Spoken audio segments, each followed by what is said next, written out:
Hi, I'm Edwin Proper from ProperGrowth, and I had the privilege of hosting this discussion panel about Gemba Walks with Will, Nick, and Thomas.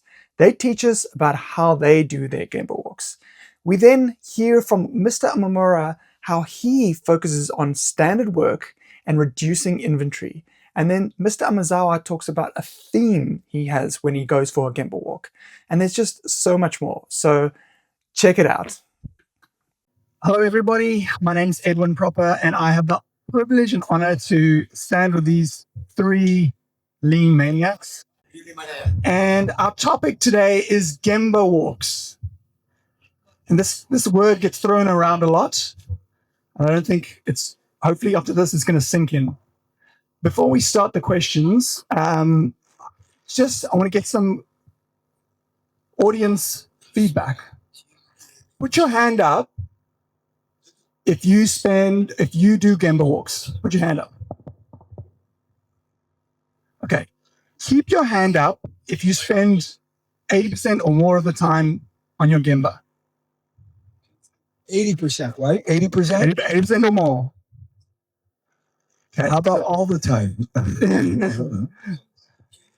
So a lot of hands dropped. Okay, keep your hands up. All right. Those that are keeping their hands up, are you getting success on your Gemba? Keep your hands up. Okay. So those who had 80% or more kept their hands up. So let's ask these amazing lean maniacs. We're going to start with Will. Will, just quickly introduce yourself. What's your company? How big is it? When did you start your lean journey? Okay, so a quick reminder, I'm Will. I own Tennessee Cheesecake. We have 74 employees. We do about $25 million a year, which is 6,000 cheesecakes a day. Nick? Nick Price from Valley View Industries. We have 13 employees, and we used to have more than that, but we're down to 13. Sorry, when did you start your journey? Oh, we started 3 years and 6 months ago. Yes. Thomas. So Thomas, we are machining parts for the defense and space industry. We are 12 people, so small team. It's a family business. I took over 3 years ago, and we implemented Lean 3 years ago. We started to implement Lean 3 years ago. But before that, I was working within a large organization, Valurec. And back then, we started like 6 years ago to implement 2 second Lean together with Paul Akers, Alex Ramirez, and the support of Paul. Okay, so we'll start with Will. When you go on your Gemba Walk, what mindset or philosophy what guides you? That's a great question. So I have a mentor. His name is Mark Warren, and he really changed my mindset on this because Mark says he's just come in to play in the factory. And I was like, is he serious? Before the first time he was coming, he's like, yeah, we're just going to play in the factory. And so that mindset has been really important for me because making improvements and reducing the burden, reducing the struggle it can be fun, but because improvements are fun, but also that problem solving mindset is so powerful. So let's just go play in the factory, right? Simple concept. Let's go play. And so who plays? Kids or adults? Who plays more? Kids. What's one trait of a kid? Curious. There you go. Okay, Nick. So for me, I'm really fortunate that I grew up in my business. I know it really well. I know all the equipment. I built all the equipment. And a lot of us, when we go on the Gemba, maybe we don't know the actual processes very well. Maybe we haven't helped build them. So for me, it's actually knowing and being able to hear things. Like my place is 2 acres long, and from one end to another, I'm listening and hearing. And when I'm going onto the Gemba, I'm going shoulder to shoulder with my people and making sure that they're hearing the same things I am. And even going further, when we're actually training, it's step by step, shoulder to shoulder. And I never used to do that in the same way I am right now. So it's not like, okay, this is how you talk into the microphone. You have it this close. And it's like, okay, step 1, hold the microphone this close, have the employee do it, and then so on. Love it. So sorry, Nick. So in summary, your mindset is being present. Being present and being aware. Being aware. Okay, Thomas? So before we discovered 2 second Lean, and I was part of a big organization, right? 20,000 employees, big oil and gas organization. I hated it because it was a process and we had the process for everything. So we had Gemba Walks, we had safety walks, we had quality walks. I had to do mine and I had to check all my employees, Gemba Walks, and they would all bring problems. So first it was a nightmare making it because you had to answer all these questions on the phone. And on top of that, it was a nightmare dealing with it because they would bring all these issues that we didn't know how to solve. But then when we implemented 2-second lean, Alex Ramirez coached me a lot on the Gemba walk and basically told me, stop all this BS and focus on the people. And since then, that's what I'm doing. I'm focusing on the people. So when I do a Gemba walk, I look at 3 things. Quality. Are we producing quality parts? Are we following the standard? Waste. Is there any waste we can eliminate from the process? And support. How can I support the guys? And that's the most 3 important things for me. All the questions, all the forms, everything, it just brings a wall between you and the guys. And I was really not comfortable with it. So can I just interject? You stopped checking the box. You weren't checking the box anymore. You're actually solving problems with your people in the Luxembourg. Correct. Just quickly, what are the 3 things again? Quality, waste, and support. Okay. And so, fun, make it a playground, be present, about people. 3 things. Okay. So, you're doing your Gemba walk. What does that look like, and how did you make it a routine? Is it a routine? Yeah. So we have an official Gemba walk that we do every single day. We call it 2 p.m. check-in. And the reason we started doing this is because production was so crazy at the end of the day. We needed to all go out to the production floor and be like, how are we going to end the day? Is it going to go long? Is it going to go short?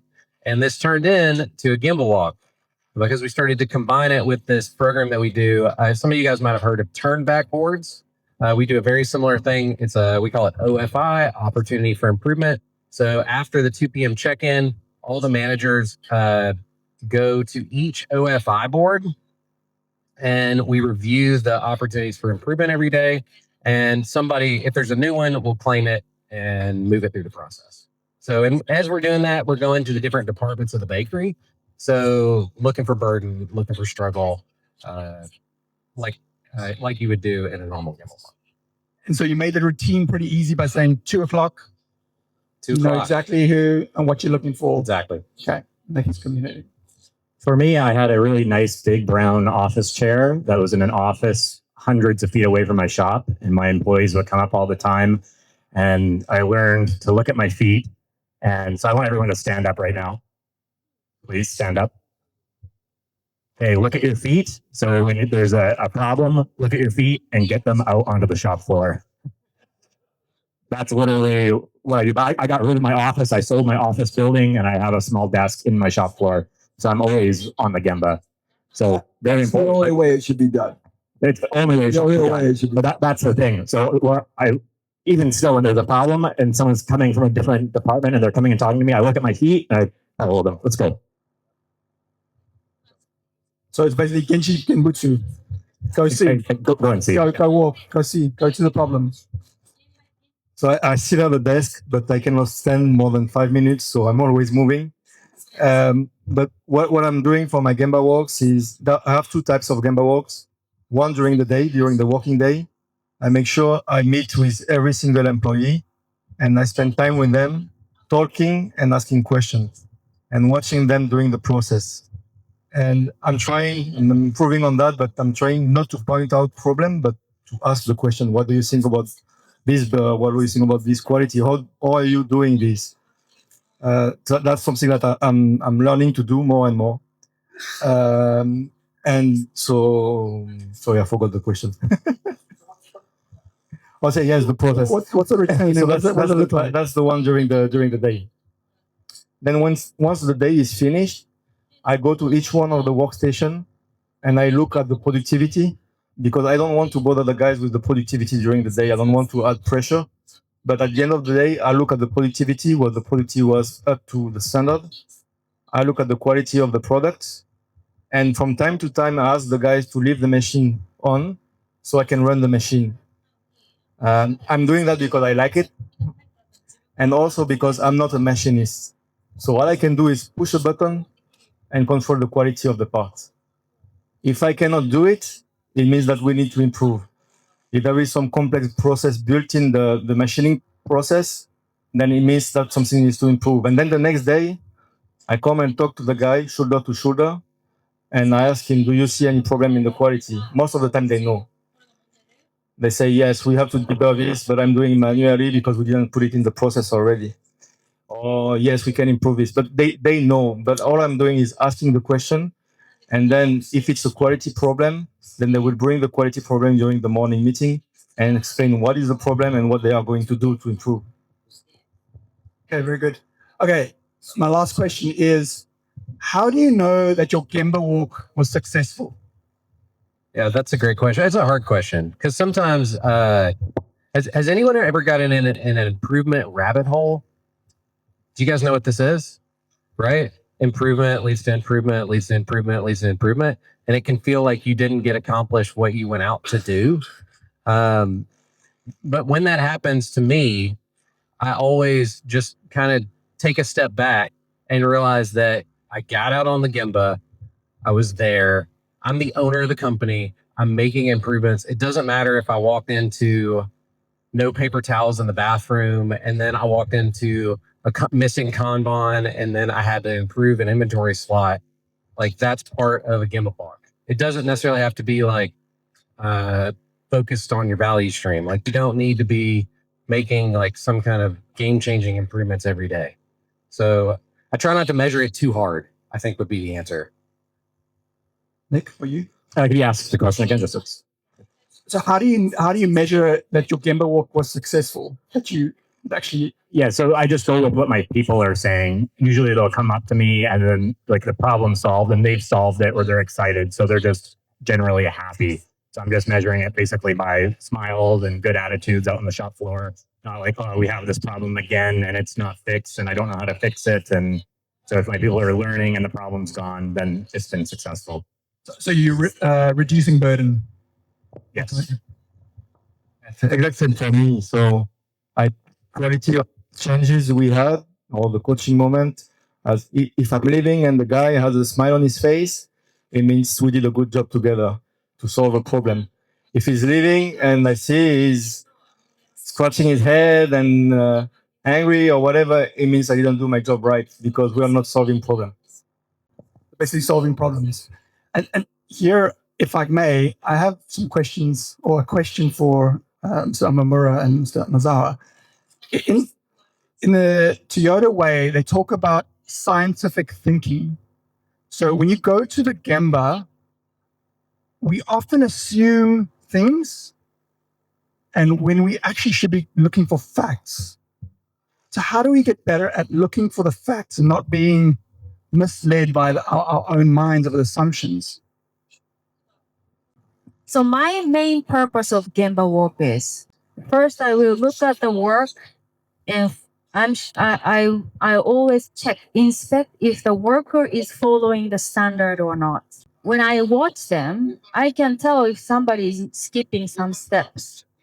I immediately call the team leader. I never talk to the operator because operator needs to focus. But I always ask the manager or the leaders who is responsible for that area, asking him or her why this operator cannot follow the standard. I will ask the question.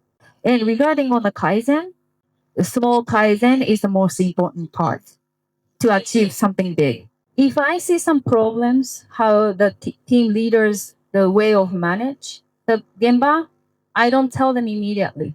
I will give some time and then ask the question later, call that team leader and then ask him why you're doing what you're doing. I just don't give the answer. Just ask the question and I leave. And on the next day, I go to the same place. If she or he took care of the problem, that's great. But if nothing changed on the next day, that's a huge problem. Then I will ask the manager why, what's the reason that you couldn't change that problem or fix the problem? I will first ask the reason why. If he or she needs support, then I will immediately support. But first, you need to understand why the system is not working or working. Is very important. That's why I'm doing the Gemba walk. Edwin, what's the question? One more time. Say it. What was the question? So it was about scientific thinking, where we actually get the facts. So you asking the person to, you observe the problem, you're asking them the question. How do you help them get to the facts and not the assumptions that you make that this is the problem? Instead of jumping to a conclusion that you think it's this, you actually do the work towards figuring out what's the root cause. I think I'm following. So your goal is to teach your managers how to problem solve better. Well, I'm going to interject here, Will, because I was flummoxed by what Mr. Amezawa said to me when I went to Lexus recently with him. I walked out and I said, I was one. If you saw the video, I said I wanted to shoot myself because it was just so mind-boggling. I couldn't even handle it, ever getting to that level. And I said, this is the result of just endless Kaizen for 70 years. And he said, no, it's a result of standard work. What did Mr. Umemura say? First thing I do is make sure they're following standard work. There's some fundamentals that we tend to just miss, and they are religiously following them. Every work has a standard. Without standard, you cannot improve, you cannot do anything. So in order to produce a product, the method of your production has to be fixed. For example, there's a cycle time, correct? And there's a takt time. You have the basic information in order to produce one product. You have to have the base first, perfectly ready. So we can tell immediately if the worker is delayed. We can tell by looking how they work that they are on time or not. Then we can find the problem if we are delaying something. Then we can do Kaizen. So don't just focus on Kaizen, finding problems. No. First, you have to have a standard so that you can find problems, then you can fix it. And the first telltale sign that the standard is not being followed is if they're not adhering to the takt time. You can't maintain the takt time. And that's why you get on the Gemba. They always approach things so differently than us. Yeah. Does anybody else have some questions? I thought Thomas's idea of leaving the machine on and running the parts and all that was incredible. I mean, that was very different. Very good. So Mr. Amezawa has something to say. Let's say a machine breakdown that you never expected, or you found a defect. We first stop and call and wait. These are the 3 steps that you have to follow if you find a problem. And when you see that in the Gemba, that something stopped, then make sure the leader is naturally go there first. That's the first priority. If something is stopped, then you have to go. So the senior managers has to be able to see those leaders are really doing the right way of dealing with the problems. You have to be able to see those leaders. So we fixing the problem every day. Let's say the engine plant in Kentucky plant. We had this problem that the machine broke down and we cannot work. So as a president, I immediately went to the Gemba. And I asked the manager, so since when this machine has been stopped? About 30 hours ago. And I asked, who can fix this problem? The Japanese in Japan. So I said, did you call the guy in Japan? No, I didn't. And I said, why you didn't call Japan and then try to fix it? If you cannot fix it, you have to find somebody who can. So there's a 1-hour drive from the place. There's a person who can fix the machine. So we call the guy within an hour, we fixed it.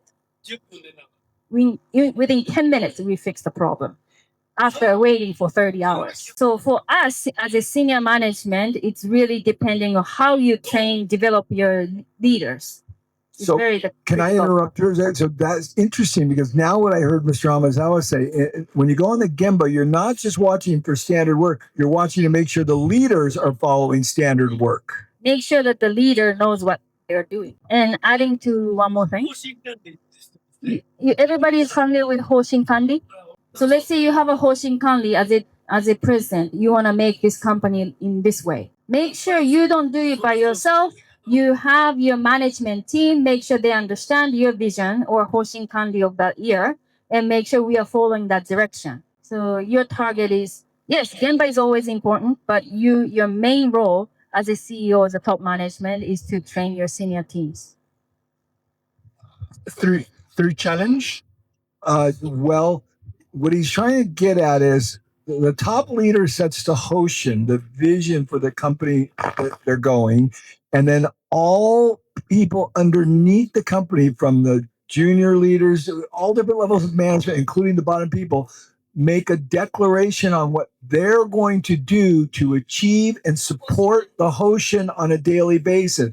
So what he said is, I think what he said is, you're on the shop floor doing your Gemba walk. How are the leaders and the managers supporting the Hoshin? So every day I went to the Gemba, and every day I had a different purpose of going to the Gemba. I just didn't show up to the Gemba and try to find something. No, I always had a theme of that day, then went to the Gemba. Only one time a year that I went to the Gemba without purposes was for 2 weeks before of the Christmas. That main purpose was to meet every single workers of 8,000 people. So yes, not only you, but also us, we have a lot of problems as I go to the Gemba walk. And you talk about Kaizen, that's great. But for example, how about the inventories? Inventories, you want to minimize because it's a cash. It's your money. But at the Gemba people, they like to have some stock or inventories. As a CEO, president, you want to minimize as little as possible to keep the inventory. But the Gemba people who are producing the products, they like to keep some inventory for the safety. What's the big difference? I have a question for you. So as I mentioned, the president wants to minimize the inventory. But the Gemba people want to keep more inventories for their work. Why? You have to see the flow to see if the flow is interrupted when you're lowering inventory. So I can answer that question, because when I took over the family business, we have 12 machines, and at each one of the machine we had a box of inserts. Why? Because the guys were afraid of missing inserts. Why?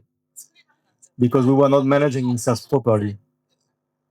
Why? Because we didn't have a process.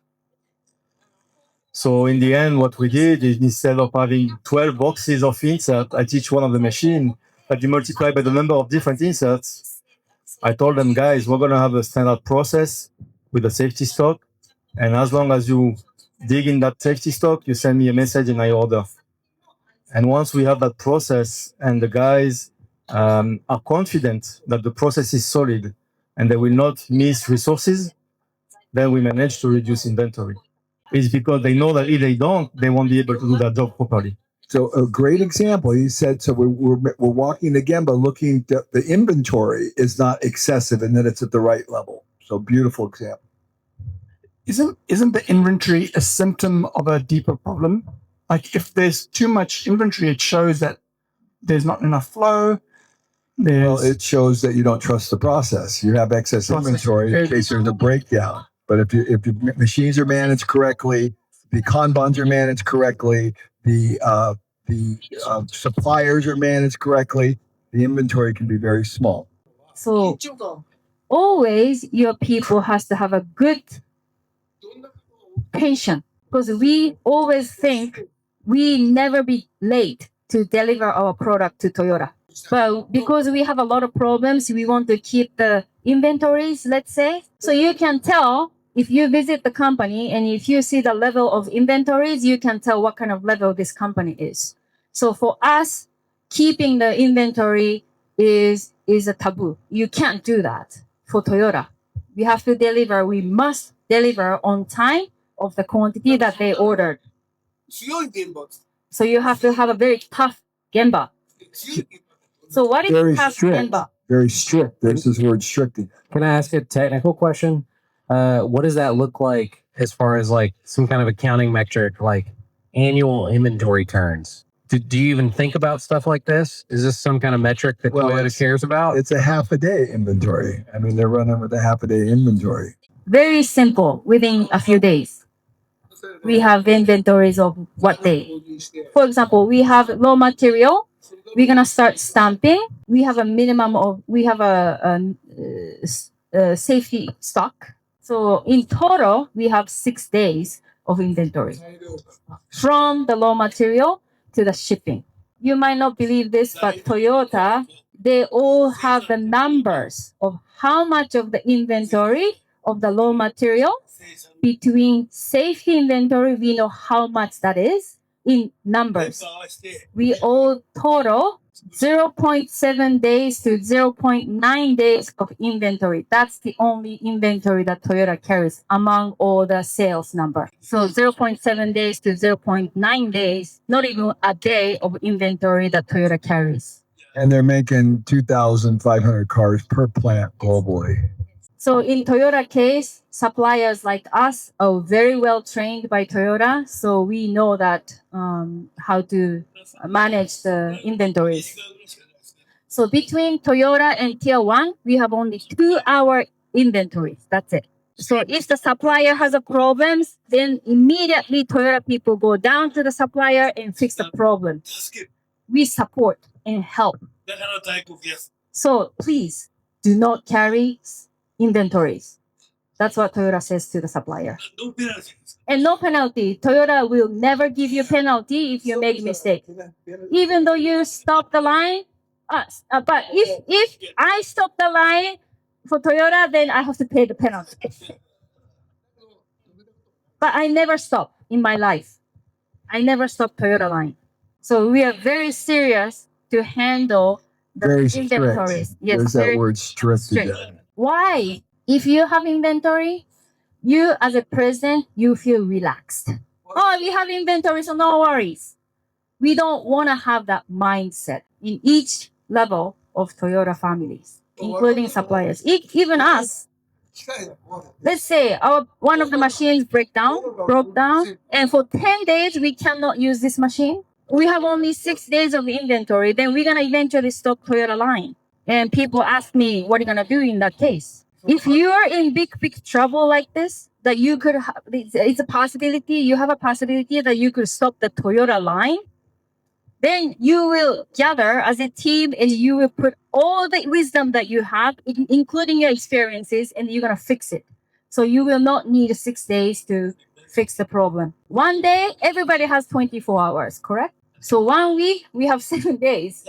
Remember Pablo talked about my story that I shared with you 2 years ago in the summit in Ireland? When we have problem, the claim of the problem, we have 3 solutions at the same time. And even if you cannot fix it by the time, then you just borrow it. You pay a lot of money and then borrow the same crane and then try to move the production. So you will have the solution. So there are so many ways to fix your problems. So let's have an inventory. That's a wrong way of thinking, doing the business. No, you should focus on how can we reduce the inventories despite of those problems. That should be your target. Your inventories identifying your problems. So that you're lowering it, is identifying problems. So it's having the courage to lower it every time a little bit so you can get better at problem solving. No, if you reduce the inventory level, then you will see naturally what kind of problems you have. Because you can see the problems, then you can fix the problem. So let's not keep the inventories. That's why it's important to reduce the inventory level. Not zero. We are not targeting zero, but as minimum as possible. So through the industries, you have to be very strict on the level management of inventory level because it's food. It's going to go bad. It's not like steel that we deal with. Yeah, it's true. Yes, it is important. By doing Kaizen, reduce the cost. That's great. Great way of doing business. But also at the same time, let's think about how to reduce the inventory. So I also have visitors like you, Pablo, in our company. About 10 times a month. I receive teams from all over the world. I always talk about inventory, how important to reduce and maintain the level of inventory. is one of the keys to success. That's why monozukuri, the making things, is very interesting. As you do it, you can see the effectiveness. You will see the result immediately as you put a lot of focus on or put a lot of effort, then you will get the return. So it's very interesting work industry. So I enjoy your work. Good. Any other questions? Here, Max from Argentina. Yep. So, how long does it take the Gemba Walk for you start at 2 p.m. and how much do you invest there? You asked, how long does a Gemba walk take? Sometimes very fast. So we'll check in, everything's running smooth, and then hit all the OFI boards. There's 6 of them, and there's no new OFIs. There's nothing to check in on any active OFI cards, and it's over. Everybody goes back to work. And other times, it takes the whole rest of the day. Because we peel the onion back a little bit and we find a problem, and it takes 3 or 4 managers to solve it, and everybody's working hard to make that improvement because we got to do it right then, whatever it might be. So it really does depend. Pablo from Argentina. What do you think, which are the limits of your Gemba? From where to where it's the limits of your Gemba? Just like you explained, your Gemba is where you're adding your value. And that could be at your customer. It's not necessarily just on your shop floor. I mean, that's where the general, the perception is there. But it's ultimately wherever your product or your services touches the customer as well. That's mine. I'll do a counterpoint.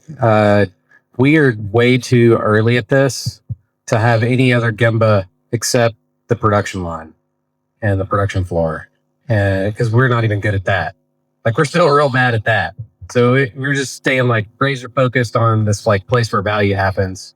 And I think we should expand, but not yet. Yeah, Pablo, you challenge my thinking on that, having the Gemba beyond the actual Gemba. Because usually I think about maybe other people that are actually doing the value-added work. I go, oh, well, I do work off-site, and I need to think about my own Gemba. Yeah, same. You challenged me when you explained that your Gemba is not only the shop, but suppliers, your customer. For communication, so like the apps or ways that you talk with your customers, that's your Gemba as well. So create the standard with your customers that you want to do business.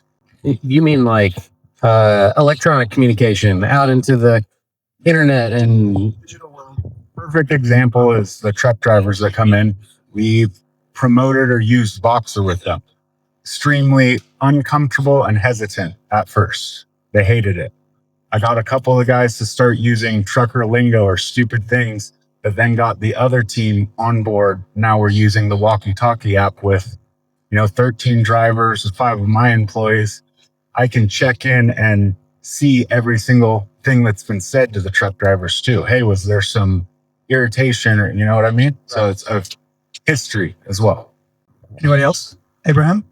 Just a question in regards to, I guess, the leadership line. When you're on the Gemba and talking direct to a team member that also has, a direct supervisor on the floor, have you ever experienced a bit of hesitancy or conflict of interest with the supervisor, feeling like you're doing their job or skipping the line by, asking questions about things directly to a team member, or are you not doing that?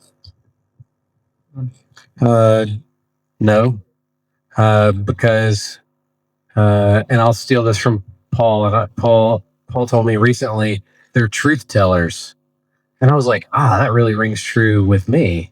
Because when I'm out in Gemba and I'm talking to, like an operator, like I'm just trying to help. I'm not trying to like find somebody out or get somebody for doing something wrong. Like I'm literally there just to help. And everybody knows this. I usually start by, when I go out on the Gemba, I start by cleaning up. Does anybody else do this? I just I'm just like, and my place gets dirty fast. This is one of our problems. Cheesecake on the floor, crumb on the floor. So I'm going in, sweeping up trash. And it's just hard to get somebody mad at somebody that's sweeping up trash. That's the sign a little bit, Abe, of a mature culture. So when you develop, we're not out there to get people in trouble. We're out there to maintain the standard. Nobody's going to get in trouble, but we're going to make sure the standard's maintained. So we don't have that. I mean, you could have it if you approached it wrong, but in general, no, because we're here to help you. But I see where you're coming, because when I was working at Valorec and before 2000, I had this situation where I would go to someone and to do a Gemba walk, and we were talking, and there was not this trust between us, and I was coming with my form, and I had that list of questions to ask, and they felt like I was here to trick them or to trick them. So one line of defense is, no, it's not me, it's the supervisor who told me to do that. And once you don't have that trust, if you don't have that trust, and if it's not clear for everybody that you are here to support and only to support, not to trick them, then that completely disappear. And that's what I saw once we started to implement 2 and we went through the cultural change, the difference between the Gemba Walks I was doing, because they were not comfortable and I was not comfortable neither, and the Gemba Walks I was doing after was completely different.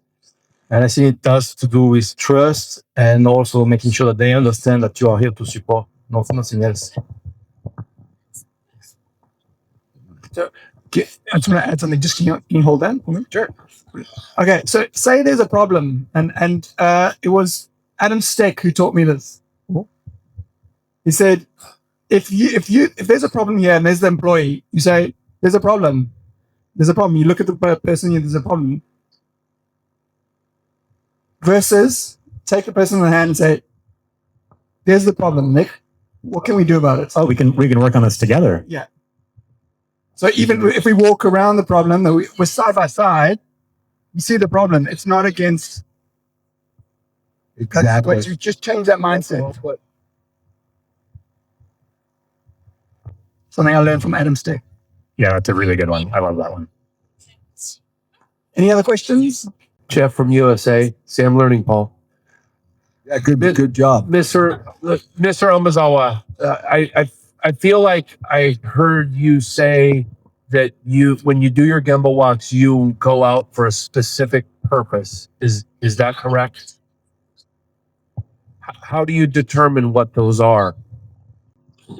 Let's say today I want to focus on safety. Then I have some ideas of this should be this way to secure the safety in the Gemba. I already know this because every day I'm walking. So today I picked the theme because I know that I cannot solve that problem. People who are working there has to solve the problem. I cannot tell directly to the workers how to fix the problem. So I always have to communicate with the middle management. First thing is safety. So he might do a Gemba walk specifically to focus on safety. What's another thing? Quality. So there are several places to see, make sure that they are following the standard. One day there is a spot, the area that they skip the inspection at 10 o'clock. So I call the general managers. And why you're not doing this today? Or somebody didn't come. Today was the holiday, so that below the manager forgot to check. That area already made the same mistake before, and they're creating the same mistakes again. So I told the manager, it's okay. Stop your work, whatever you're dealing with right now, because this is more important that you will not create the same mistake. Then so you have to think how you're going to fix this problem. So it's very important to go daily, make sure regularly you see it so that you can immediately notice what is wrong or something different from the regular days. Always, because I have a theme of the day, so I know where to stop and what to see. Okay, well, let's talk about some of the themes real quickly. Safety, quality. What else would be another theme? He's never said this before in all the years I've been with him. I don't remember him saying. Productivity and cost, because I have my hoshin to achieve of that year. Okay. Make sure I'm checking, make sure our hoshin is moving forward. Jeff, did he answer your question? Okay, very good. Yours might be a little different, but I think I've never heard him say a theme for a Gemba. That's interesting. Any other questions? So, Edwin, I think that was a really good discussion you did. I learned a lot. I was like, wow, this is cool. This is very interesting. Gemba, Gemba, Gemba. Good job, everyone. Thanks, Doug.